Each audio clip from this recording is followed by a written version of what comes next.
Good afternoon, everyone. Let's go ahead and get started. It is afternoon, is it not? 12:01. My name is Monica Montgomery Stepp, and I'm proud to stand here with my colleagues to celebrate a significant milestone in elevating our behavioral health services and care. Back in May of this year, I saw an opportunity to partner with UCSD Health as they purchased the former Alvarado Hospital in District 4. From there, my office hit the ground running with working out possible negotiations and leveraging more resources for our community members who are struggling daily. One of the most critical crises our county is facing is a shortage of behavioral health services for our low-income community members. Research from Rand Corporation shows a shortfall of nearly 2,000 beds across the state at an acute level. Additionally, nearly 1 out of every 20 San Diegans are currently living with serious mental illness. Now more than ever, we must treat mental health as just as important as physical health. As elected officials with the power to transform our region, we must build a system of care that reflects mental health care as a right and not a privilege. For years, we have discussed the lack of resources for low-income communities needing care. For far too long, individuals, specifically in our East region, have faced barriers of limited access to behavioral health services. Today, we are changing that narrative. Today, we are taking real, tangible action to close the gap in mental health services that have been underfunded, under-resourced, and out of reach for so many in our region, and instilling a sense of optimism for our future. As a result of my board letter back in May, the board officially authorized $32 million to invest in 30 inpatient treatment beds for our region. These 30 inpatient treatment beds will be specifically designated for the care of individuals on Medi-Cal, serving our most vulnerable population who have historically faced more barriers to accessing care, who historically have been receiving lower quality care, and ultimately experience worse health outcomes. These 30 beds represent more than just a number.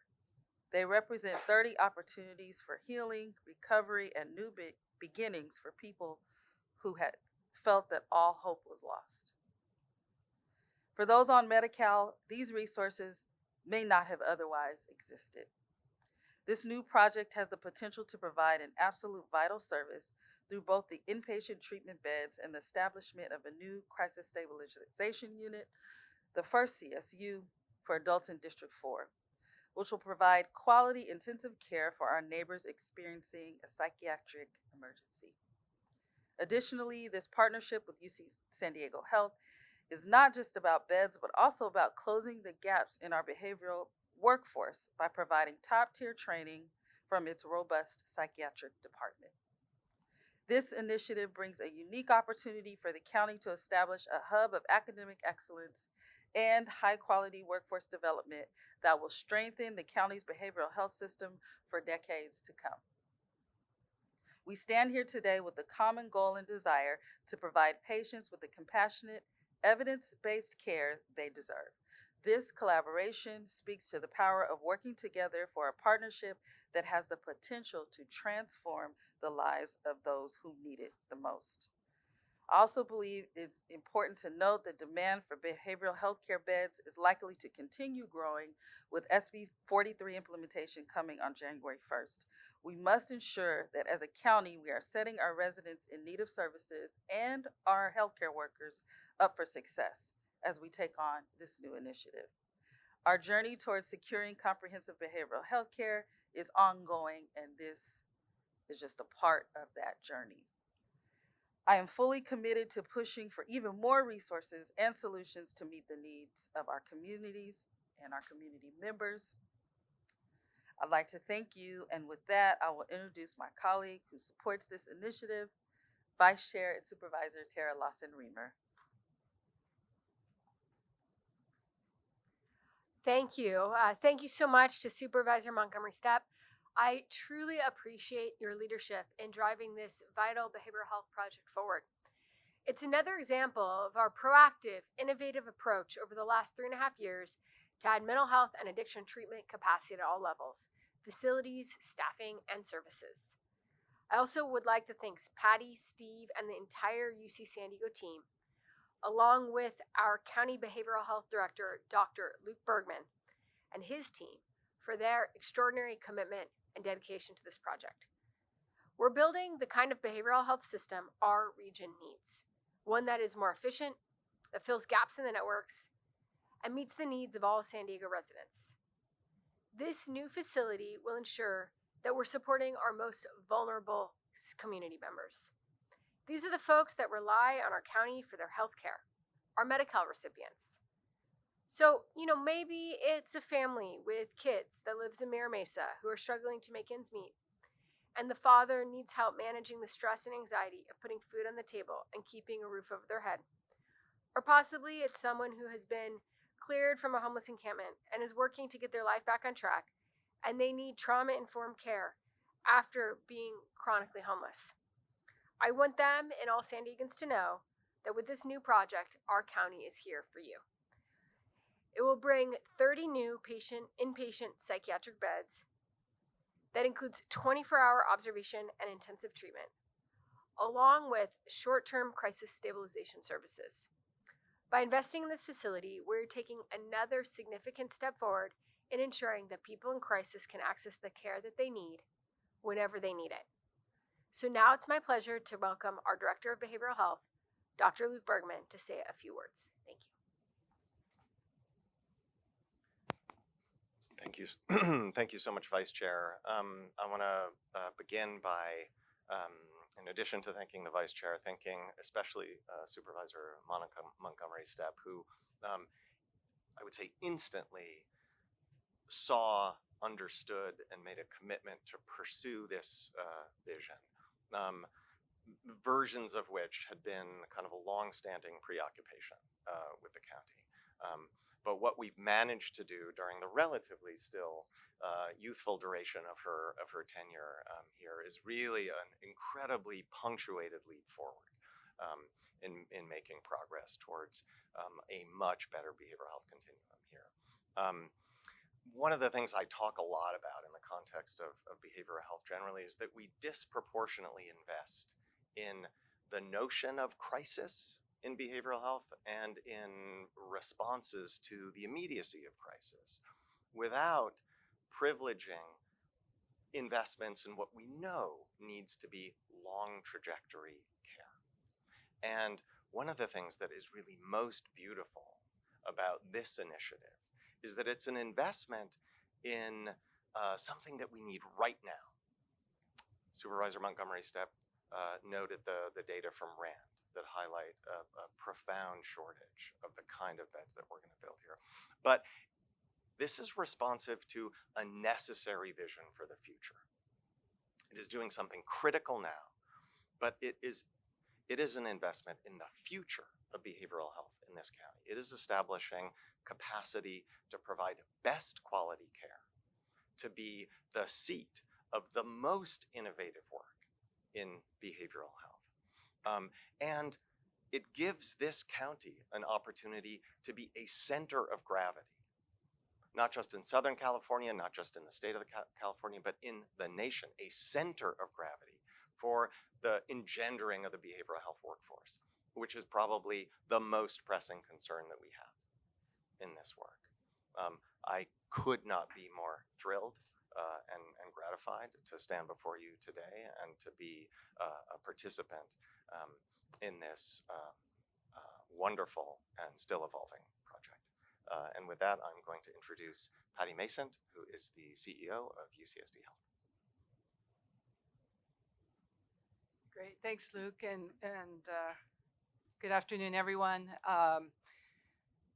I think it was almost 8 years ago that I had the opportunity to meet with the head of Health and Human Services, Nick Mascione, who was in that position at that time, and we started hatching this idea about what could we do if the county and UCSD, a public institution, came together and tried to create something that was not done anywhere else, that was going to be transformational, that was going to be something that would become maybe even the envy of other parts of California and maybe even the nation, that we would start addressing this full continuum of care for behavioral health services. And we it took a lot of time and effort to work on the plan, and bits of starts and stops and pandemics and things along the way.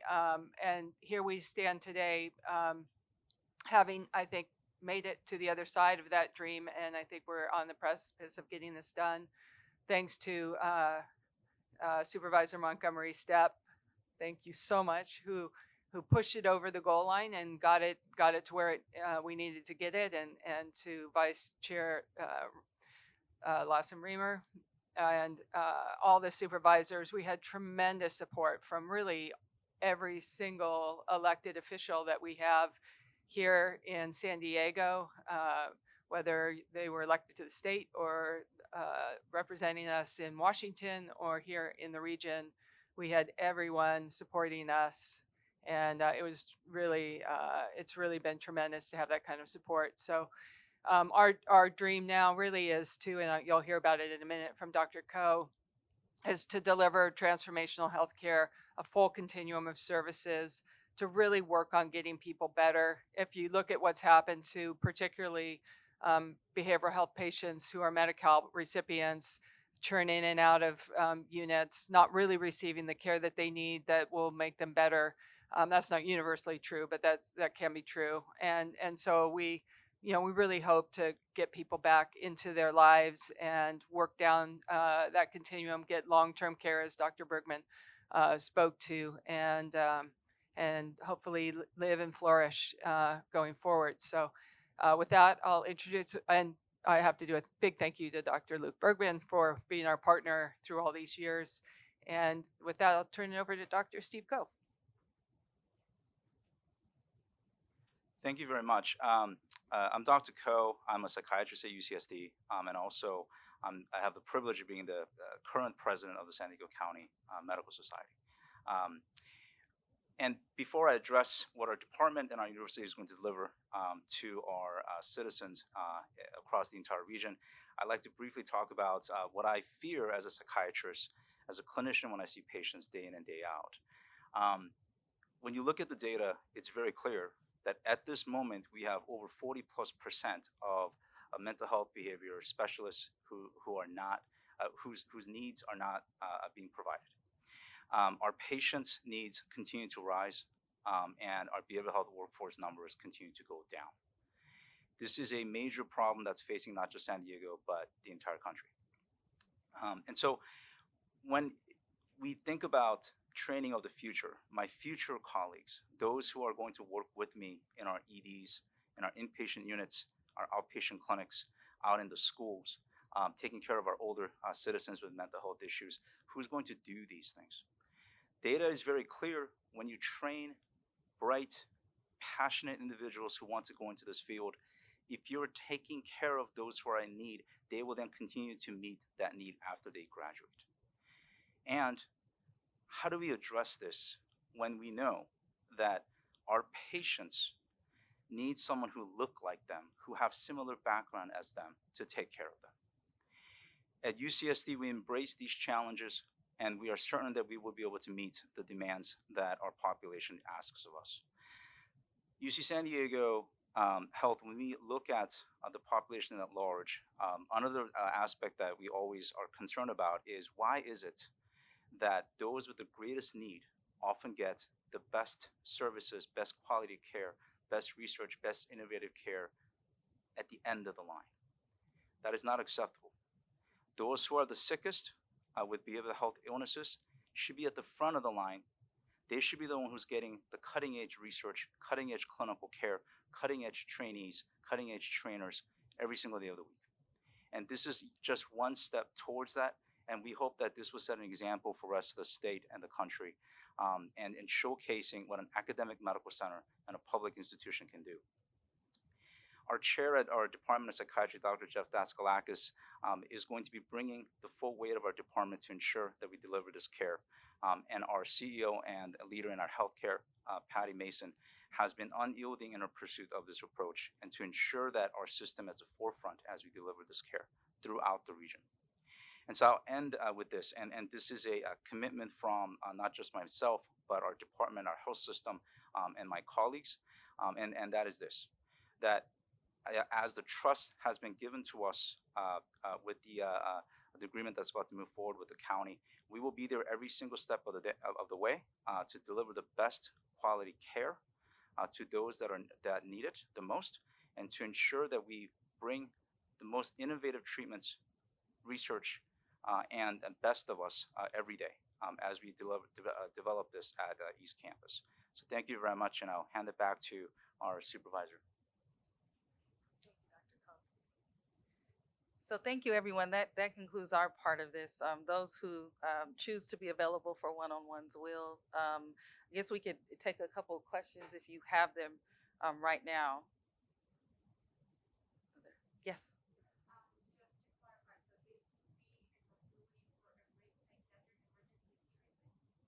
Yes, and we'll have Dr. Ko or just clarify a bit more for you. There's two types of services that are being discussed today. One is inpatient unit for acute psychiatric patients. So this would be 30 beds on our East Campus. So these are patients who will require minimum and past 24-hour type care and observation. They will be taken care of by psychiatrists, social workers, therapists, etc. The other service line that's being discussed today is a crisis stabilization unit. These are sort of emergency room-esque, but specifically for psychiatric patients, up to 23 hours. And these are patients who are in acute crisis who may not need to go into an acute facility, but who's sick enough that they can't just be returned to the streets or back to their homes. And they can't wait for just their regular outpatient follow-up. And so this is what I consider to be a service line that could fill that sort of gap between acute hospital versus just traditional outpatient practice. And so to have both of them at the same campus, run by same teams, you can imagine like it creates this sort of vertical integration of all different levels of care for our patients in the region. At one point, you can jump in too. I think the other point is that we're going to bring some other services, psychiatric behavioral health services there, including partial hospitalization services, intensive outpatient services, interventional psychiatry services. So it really will be the full continuum of care available for patients, because you don't just go from an inpatient unit to home without that continuum in place. So we'll have that available. Do you want to speak to that, Dr. Cobb?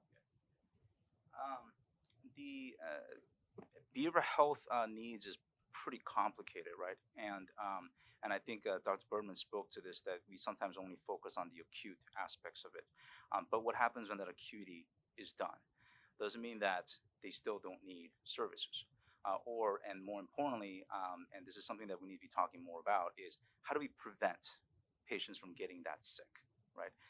When I talk to our teams, we often talk about if one of our patients gets hospitalized or have to go to an emergency room, then in some ways we have failed them, right? We need to make sure that they are living their full lives, getting the treatments that they need where they live and where they work and where they are spending their time.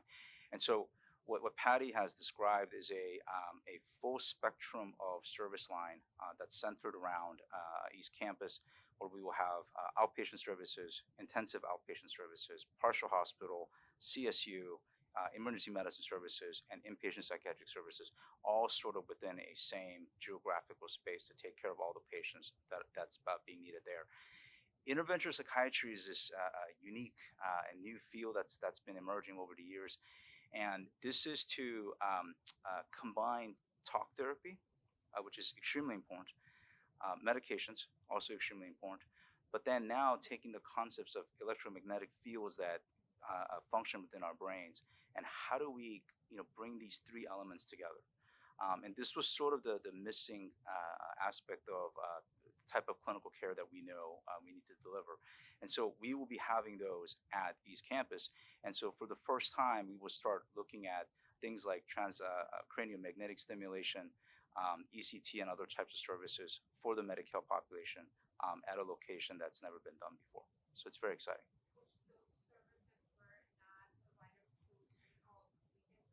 So for Medi-Cal population, some of those services have not been available.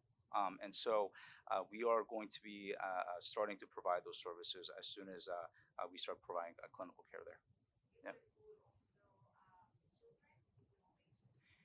Currently, the plan is for adults at East Campus. Yeah.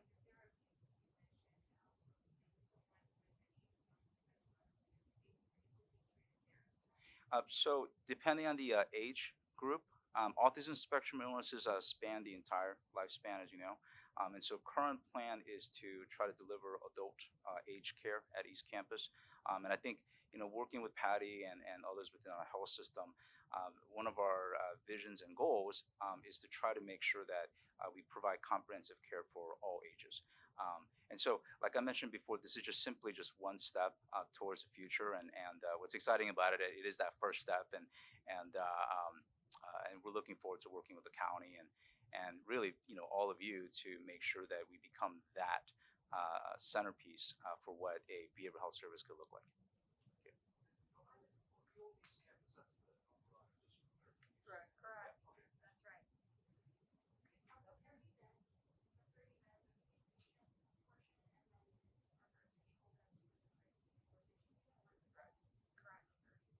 No. 30 is the outpatient. And then there's additional beds.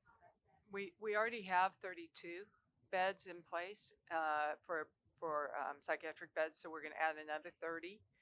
And then the crisis stabilization will be an additional, and we're not sure yet because we haven't done the plans yet. It might be like 6 bays, it might be 8, we might be kind of in that range. We don't know yet until we do the review. How do you address the behavioral health workforce shortage? Why do you think there's such a problem? And how do you plan to kind of retain people without them? You might have beds, I feel like this is a topic for a different press conference in a way, right? We're talking about this great initiative we're opening at UCSD, but just think it's important to mention the work we have been doing on that. A couple years ago, we did a study, so we know we're on track to be about 18,000 behavioral health workers short in San Diego County. So we've been bringing forward a number of different initiatives to invest in our behavioral health workforce, including $25 million about 8 months ago that we allocated to really invest in training. That includes loan repayments, trying to get folks into the right kind of training programs. And we're really looking at the whole spectrum of behavioral health workforce training. So one of the biggest challenges we've seen is that kind of peer support specialists, the lower level entry positions that just require maybe a certificate and less time intensive training are really underfilled. And it's much less expensive and much less time consuming to fill those spots. So we're looking at that as well as the more advanced positions. So that's one of the reasons we've been partnering with our community colleges, our local educational institutions, as well as our hospitals to move forward with those training investments. So, but that is a very big question that we've all been working on.